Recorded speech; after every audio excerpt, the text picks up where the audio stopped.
రవీంద్ర భారతిలో మహాత్మా జ్యోతిబా పూలే జయంతి వేడుకలు జరుగుతున్నాయి. లైవ్ లో చూద్దాం.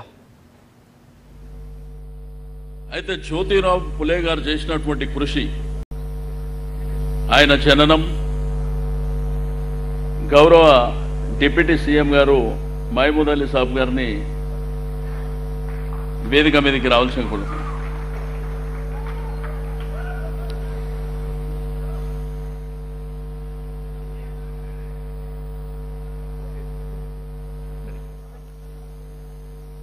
జ్యోతిరావు పూలే గారు జన్మించగానే ఆ 9 నెలల కాలంలో వాళ్ళ తల్లిగారు మరణించడం, మరి వారి యొక్క తండ్రి గోవిందరావు గారు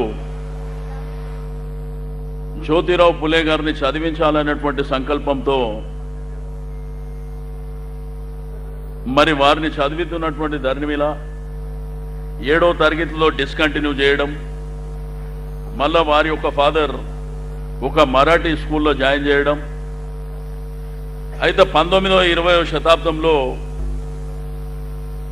అనగారినటువంటి బడుగు బలహీన వర్గాలకు కుల వివక్ష ఆ రోజుల్లో నుంచే వచ్చింది. అయితే కుల వివక్షని రూపుమాపి ఒక ఉద్యమాన్ని నిర్మించాలనేటువంటి సంకల్పంతో మరి దేశవ్యాప్తంగా జ్యోతిరావు పూలే గారు పోరాటం చేయడం, మరి 13వ సంవత్సరంలోనే మ్యారేజ్ చేసుకోవడం. ఆ రోజు మహిళలను కూడా చదివించాలంటే ఈ దేశంలో మహిళలు చదువుకోకూడదు అనేటువంటిది ఆ రోజు ఉన్నటువంటి పరిస్థితులు. మరి జ్యోతిరావు పూలే గారు కంకణం కట్టుకొని, మరి ఇప్పుడే రాములన్న చెప్పినట్టు వారు పుస్తకాలు రచించారు. గులాంగిరి అనేటువంటి పుస్తకాన్ని రచించి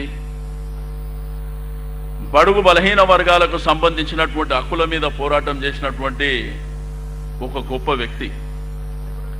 అయితే అనాదిగా మన దేశంలో జ్యోతిరావు పూలే గారి వర్ధంతి జయంతి ఉత్సవాలను జరుపుతుంది. కానీ మొన్న అసెంబ్లీలో కూడా మీరు అందరూ చూశారు,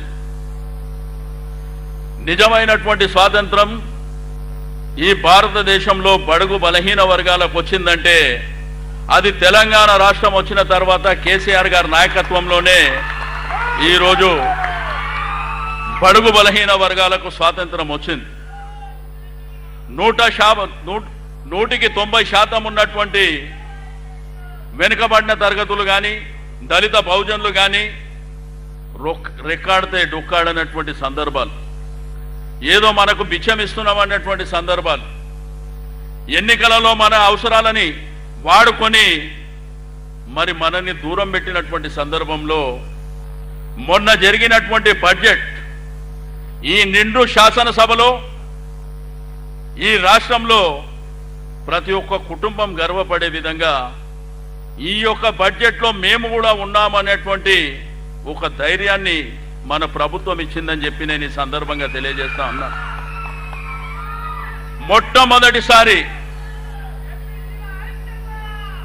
ఈరోజు 5,000 కోట్ల రూపాయల బడ్జెట్ బీసీల కోసం పెట్టినటువంటి ఏకైక ప్రభుత్వం ఈ భారతదేశంలో మన ప్రభుత్వం అని చెప్పి నేను ఈ సందర్భంగా తెలియజేస్తా ఉన్నాను. ఎంబీసీలకు 1000 కోట్ల బడ్జెట్ పెట్టినటువంటి ఘనత కూడా మనదే అని చెప్పి నేను ఈ సందర్భంగా తెలియజేస్తా ఉన్నాను. ఈరోజు గ్రామీణ ప్రాంతంలో ఉన్నటువంటి పిల్లలందరూ చదువుకోవాలనేటువంటి సంకల్పంతో ఈరోజు రెసిడెన్షియల్ పాఠశాలని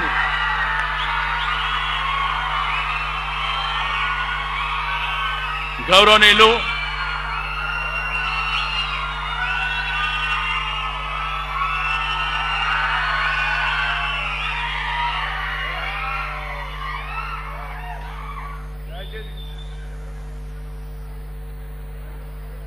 మన గౌరవ శాసనసభ్యులు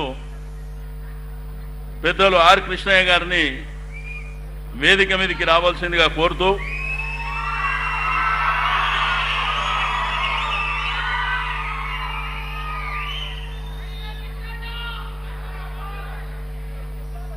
ఈరోజు మరి మన రాష్ట్రంలో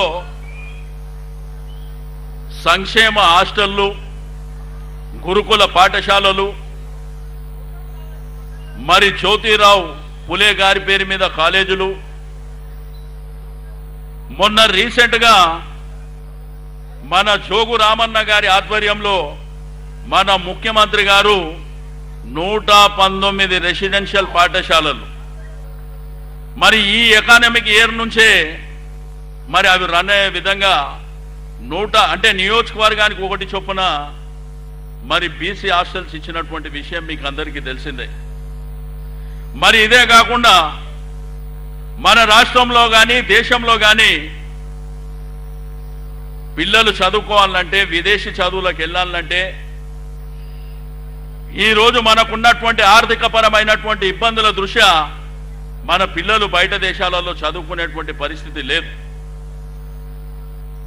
మరి జ్యోతిరావు పులే గారి పేరు మీద మన ముఖ్యమంత్రి గారు సంవత్సరానికి 300 మంది స్టూడెంట్స్ విదేశాలలో చదువుకునే విధంగా ప్రతి స్టూడెంట్కు 20 లక్షల రూపాయలు ఇచ్చేటువంటి కార్యక్రమాన్ని మన ముఖ్యమంత్రి గారు ప్రవేశపెట్టడం జరిగింది. మరి తప్పకుండా చదువు పట్ల పేరెంట్స్ అంతా శ్రద్ధ వహించవలసినటువంటి అవసరం ఉంది.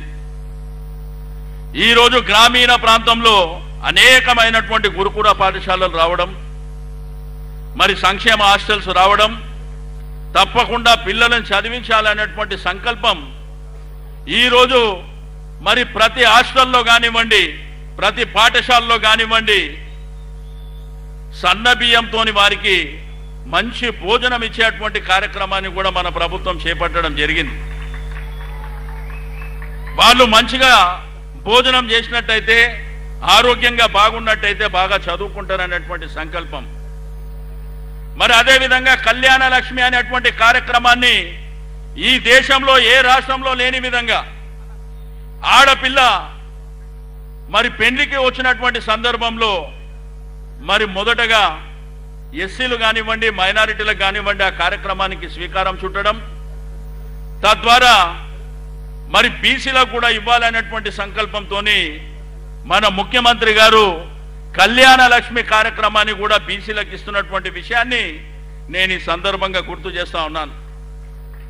గత సంవత్సరం వరకు 51,000 రూపాయలు ఇస్తే మరి ఈ సంవత్సరం నుంచి 75,116 రూపాయలు అమ్మాయికి పెళ్లికి ఉంటే మరి ఆ కార్యక్రమానికి శ్రీకారం చుట్టడం జరిగింది.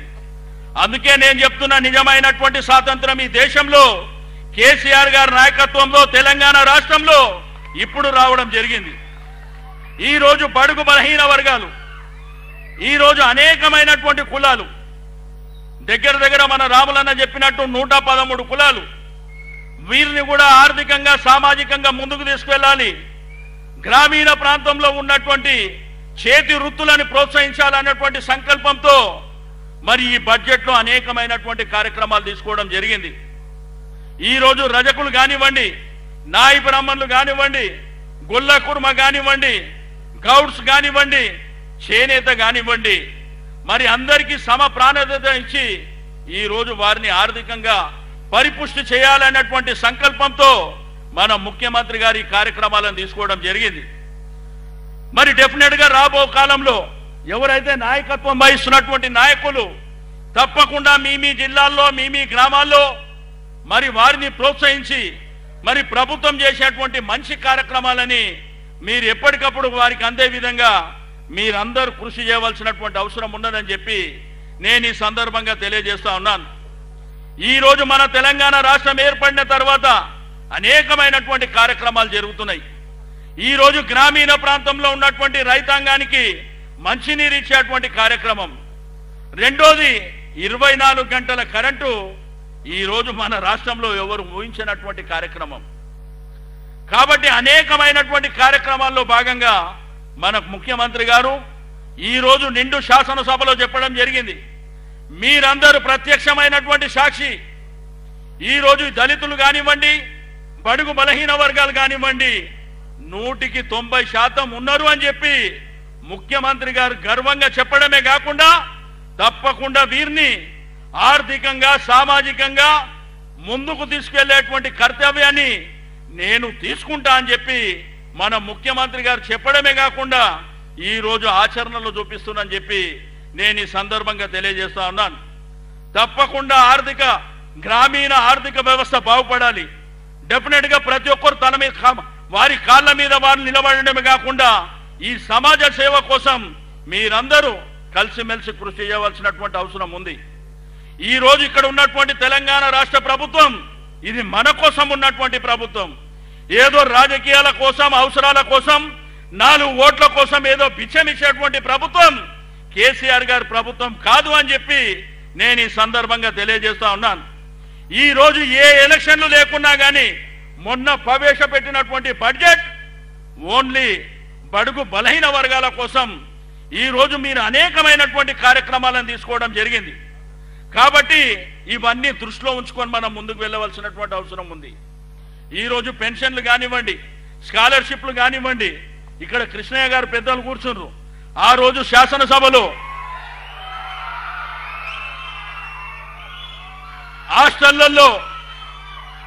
హాస్టళ్లలో మెస్ ఛార్జులు పెంచాలి అని అనేకమైనటువంటి పోరాటాలు విద్యార్థులు కానివ్వండి, నాయకులు కానివ్వండి పోరాటం చేసినటువంటి సందర్భాన్ని మనం చూడడం జరిగింది.